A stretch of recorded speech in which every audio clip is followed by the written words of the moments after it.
La jeunesse du monde entier se mobilise en ce vendredi 19 mars pour le climat et la justice sociale. Mobilisation à l'appel du mouvement Youth for Climate, sit-in, manifestation, mais aussi visioconférence, Covid oblige. En direct avec nous, Adélaïde Charlier, coordinatrice francophone du mouvement Youth for Climate en Belgique.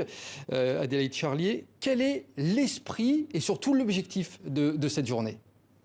L'esprit est tout d'abord très très positif. Je pense qu'à travers le monde entier, on a eu des mobilisations avec des jeunes qui souriaient à travers le monde, et c'est vraiment ça le paradoxe un peu de notre message aujourd'hui, c'est qu'on arrive de manière très souriante, dans une atmosphère très agréable, mais à faire passer un message qui est très difficile à entendre, c'est-à-dire qu'on fait face aussi à une autre crise qu'une crise sanitaire, aussi à la crise de l'urgence climatique, et on doit pouvoir y faire face aujourd'hui, même en tant que pandémie, on ne peut pas l'oublier.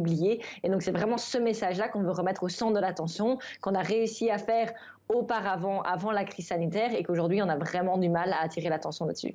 Effectivement, initialement les enjeux climatiques sont au cœur de cette journée de mobilisation, mais cette année, il semble que la révolte contre les restrictions liées à la Covid-19 prenne le dessus. Je pense que ce qui est très très difficile aujourd'hui, c'est de voir qu'on n'a pas un espace pour pouvoir s'exprimer. En tout cas, c'est très très difficile de voir que les jeunes ne se sentent pas entre guillemets accueillis ou faire partie des discussions qui sont prises aujourd'hui. Donc oui, c'est très très difficile aujourd'hui que si on n'a pas un message qui inclut le Covid, cela n'est pas pris en compte. Donc c'est aussi une certaine manière aussi de ramener d'autres thématiques au centre de l'attention que le Covid-19. Alors, vous attirez notamment l'attention cette année sur la précarité et la santé mentale des jeunes, c'est bien ça ? Aussi, je pense que c'est important de voir qu'en fait, il y a une jeunesse qui est prête à s'engager, une jeunesse qui est prête à avancer, qui est prête à réfléchir à un autre monde pour demain. Ça serait vraiment dommage de l'enfermer dans sa chambre, entre quatre murs, à suivre des cours en ligne. Donc, je pense que cette jeunesse a besoin de pouvoir s'exprimer. C'est quelque chose de très, très positif aussi pour notre démocratie. Donc, évidemment, c'est un point positif, mais qu'on doit pouvoir un peu développer, qu'on doit pouvoir ouvrir en certains espaces pour ces jeunes. Donc, oui, c'est crucial de voir qu'il y a vraiment en lien entre la participation des citoyens dans les décisions qui sont prises aujourd'hui dans nos parlements et nos gouvernements et les différentes crises auxquelles on fait face. Adélaïde Charlier, pour être très concret, les jeunes avec qui vous parlez, qu'est-ce qu'ils voudraient actuellement de la part des autorités ?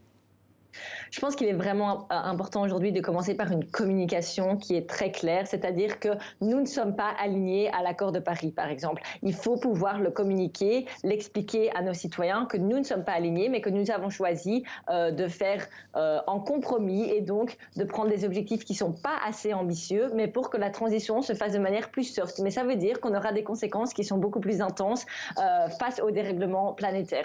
Donc je pense qu'il est important de commencer cette communication en tant que leader politique et d'expliquer pourquoi on ne prend pas autant d'ambition. Et par exemple, en rencontrant il y a 2 semaines le Premier ministre belge, il nous a dit, selon lui, c'est parce que les citoyens ne sont pas prêts à faire face à une transition. Et je pense que la France est un très bon exemple qui montre que justement les citoyens sont prêts. Quand on voit les 150 citoyens qui nous amènent avec des propositions très ambitieuses et qui sont ensuite réduites principalement par le gouvernement français. Et donc on voit que peut-être l'inaction se passe plutôt dans nos gouvernements et nos parlements et pas nécessairement chez les citoyens. Merci beaucoup Adélaïde Charlier. Je rappelle que vous êtes la coordinatrice francophone du mouvement Youth for Climate en Belgique. Merci d'avoir été avec nous.